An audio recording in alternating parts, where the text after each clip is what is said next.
नमस्कार दोस्तों, मैं सचिन राय। मेरे YouTube channel PAT with Sachin में फिर से आपका स्वागत है।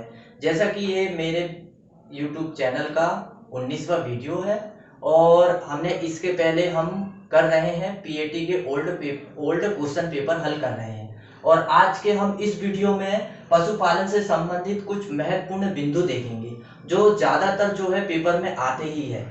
दोस्तों, यहाँ से लगभग जो है एक या दो क्वेश्चन हमेशा, चाहे वो ऑल इंडिया का एग्जाम हो या स्पेशल मध्य प्रदेश का हो या फिर REAU का हो या SADO का या जो भी एग्रीकल्चर के एग्जाम हो या फिर टीचर जॉब वर्ग 1 का, तो उन सब के लिए क्वेश्चन बहुत महत्वपूर्ण है। तो इसीलिए आप मेरे साथ बने रहिए और मेरे वीडियो को पूरा देखिएगा। तो सबसे पहले हम बात करते हैं नंबर 1 पॉइंट की कि दुधारू पशुओं से मनुष्य में फैलने वाला रोग कौन सा है। कहने का मतलब ये रोग कैसे फैलता है। ये रोग फैलता है जब पशु यदि रोगित हो जाता है तो उसका दूध यदि मनुष्य यदि पी लेता है या सेवन कर लेता है तब ये रोग होता है। और इस रोग का नाम है एंथ्रेक्स और इसे बैसिलस एंथ्रेक्स इसका जो है जीवाणु है। तो इसके यही रोग जो है मनुष्य में पशुओं से होता है। नंबर 2 की हम बात करेंगे कि गाय का दूध पीलापन का कारण। कहने का मतलब ये है कि गाय का दूध हम देखते हैं तो पीला दिखता है और भैंस का दूध देखते हैं तो सफेद दिखता है। तो गाय का दूध पीला होने के कारण, तो हम इसका मेन कारण जो है कैरोटीन के कारण। और दोस्तों, कैरोटीन जो है विटामिन ए का अच्छा स्रोत भी है, ये तो आपको पता ही है। ठीक है, अब इसके आगे जो नंबर तीसरा तीसरा देखेंगे हम। जैसे हमने गाय के दूध में पीलापन किस कारण से होता है देखे थे। अब इसके बाद हम देखेंगे भैंस का दूध सफेद होता है, वो किस कारण से होता है। भैंस का दूध सफेद होने के कारण है केसिन। अब इसके बाद में हम नंबर चौथे पॉइंट में आते हैं कि दूध में उपस्थित कार्बोहाइड्रेट या दुग्धम। दुग्धम मतलब कि जो है मेन उसका पोषक तत्व है। तो उसका दुग्धम जो होता है जिसे हम लैक्टोज कहते हैं, और गाय के दूध में लैक्टोज की मात्रा जो है 4.9% पाई जाती है।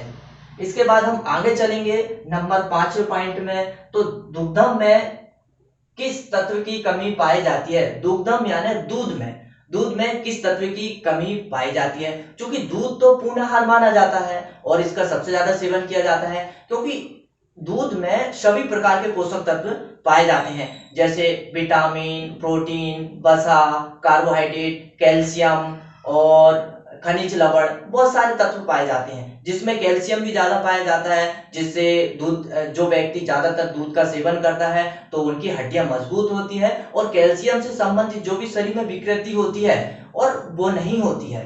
तो हम देख रहे थे कि दुग्धम में किस तत्व की कमी पाई जाती है। तो दूध में जो है लोहे तत्व की कमी पाई जाती है। तो दोस्तों, यदि लोहे तत्व की कमी पाई जाती है तो हम लोहे तत्व की कमी और दूसरी हरी सब्जी खा के भी पूर्ति कर सकते हैं, जैसे पालक। पालक यदि हम पालक का सेवन करें तो उसमें भी जो है अच्छा खासा हम लोहे तत्व ले सकते हैं।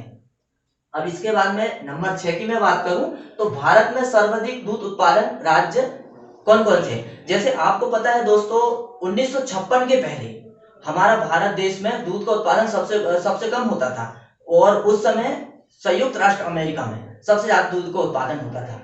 लेकिन 1956 के बाद में जो है भारत में सबसे ज्यादा दूध का उत्पादन होने लगा। तो उन दूध के उत्पादन के राज्यों में की हम बात करें तो पहला राज्य उत्तर प्रदेश है और दूसरा हम बात करें तो राजस्थान है। ऐसे जो कुछ राज्य हैं जो दूध का उत्पादन सबसे ज्यादा करते हैं। अब इसके बाद में गुजरात भी है, तो गुजरात से एक दूध का पैकेट आता है जो आपको पता है अमूल आनंद मिल्क यूनियन लिमिटेड, ये अमूल का पूरा नाम होता है। तो आप ये नहीं समझिएगा कि ये अमूल दूध ये गुजरात से आता है तो सबसे ज्यादा दूध का उत्पादन गुजरात में होता होगा, ऐसा नहीं है। सबसे ज्यादा दूध का उत्पादन उत्तर प्रदेश में होता है, तो ये बात ध्यान रखिएगा। और पर कैपिटा दूध के उत्पादकता भी उत्तर प्रदेश में सबसे ज्यादा है, क्योंकि उत्तर प्रदेश में भैंस और गाय गाय का पालन बहुत ज्यादा होता है, विशेषकर भैंस का। अब इसके बाद में हम नंबर 7वें पॉइंट की बात करेंगे कि दूध में वसा किस रूप में होती है। कहने का तात्पर्य है दूध में वसा वसा तो होती है लेकिन किस रूप में होती है। दूध में वसा चूंकि छोटी छोटी गोलिकाओं के रूप में होती है। और किस रूप में होती है, निलंबन के रूप में या सस्पेंशन के रूप में, यानी वो मिली हुई होती है, छोटी छोटी कर्णिकाओं के रूप में मिली हुई होती है। जैसे आपने देखे होंगे कभी टिंडल प्रभाव देखे होंगे, तो उसमें एक कोलाइडल हमें दिखता है कि छोटे छोटे कण जो है रोशनी में हमें दिखाई देते हैं, गोल गोल घूमते हैं। इसी प्रकार दूध में जो वसा भी ऐसी छोटी छोटी कर्णिकाओं में मिली होती है और घूमते रहती है, और जब हम दूध को स्थायी रखते हैं तो वो छोटी छोटी गोलिकाएं जो है वो ऊपर ऊपर आके जम जाती है, और ऊपर आके जम जाती है तो वो एक मलाई का रूप धारण कर लेती है, और आप कहते हैं कि मलाई जम गई। फिर इसके बाद हम निकाल लेते हैं और वसा का ज्यादातर मात्रा हम मलाई के द्वारा ही निकाल लेते हैं दूध से। अब इसके बाद नंबर 8 की मैं बात करूं कि दूध में प्रोटीन किस रूप में घुली होती है, क्योंकि हमने अभी वसा देखे थे, तो वसा निलंबन के रूप में, सस्पेंशन के रूप में होती है।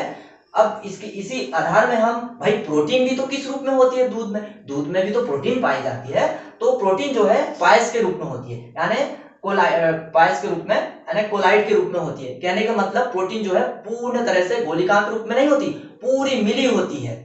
फिर इसके बाद में नंबर 9 की हम बात करेंगे कि दूध में लैक्टोज एवं खनिज पदार्थ किस रूप में पाए जाते हैं। अरे दूध में बहुत सारे तत्व पाए जाते हैं, लैक्टोज पाए जाते हैं और खनिज पदार्थ भी पाए जाते हैं, क्योंकि दूध में खनिज पदार्थ की मात्रा ग्राम में होती है, मिलीग्राम में होती है, तो ये बात हमें ध्यान रखना पड़ेगा। तो जो खनिज पदार्थ है वो घोल के रूप में पाए जाते हैं, यानी सॉल्यूशन के रूप में पाए जाते हैं। नंबर 10 की हम बात करेंगे कि साइलेज बनाने हेतु सबसे उत्तम फसल कौन सी है। देखो फसल आप समझेंगे कि भैया बरसीम जिसका उत्पत्ति स्थान इजिप्ट है, और ट्राइफोलियम अलेक्जेंड्रियम इसका वैज्ञानिक नाम है, और इसकी फैमिली लेगुमिनेसिया फेबेसी है। तो आप समझोगे कि भाई बरसीम सबसे ज्यादा उत्पादन किया जाता है तो बरसीम से ही साइलेज बनता है, ऐसा नहीं है।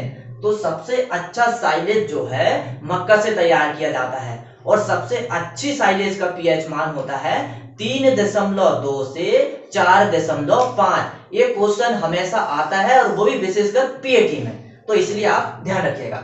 नंबर हम 11 की बात करेंगे कि वीर्य संघनन हेतु कृत्रिम योनि का तापमान कितना होना चाहिए, यानी कि जब हम कृत्रिम गर्भधान विधि अपनाते हैं, यानी एआई आर्टिफिशियल इंसेमिनेशन, जब हम ये विधि अपनाते हैं तो इसमें हमें वीर्य की आवश्यकता पड़ती है, तो हम वीर्य को स्टोरेज करते हैं। तो जब वीर्य को हम स्टोरेज करते हैं तो उस समय में जो है तो हम कृत्रिम योनि का इस्तेमाल करते हैं, ताकि हमें नर से वीर्य मिल सके। तो उस योनि का जो है जो कृत्रिम के द्वारा बनाई जाती है 42 डिग्री सेल्सियस होना चाहिए।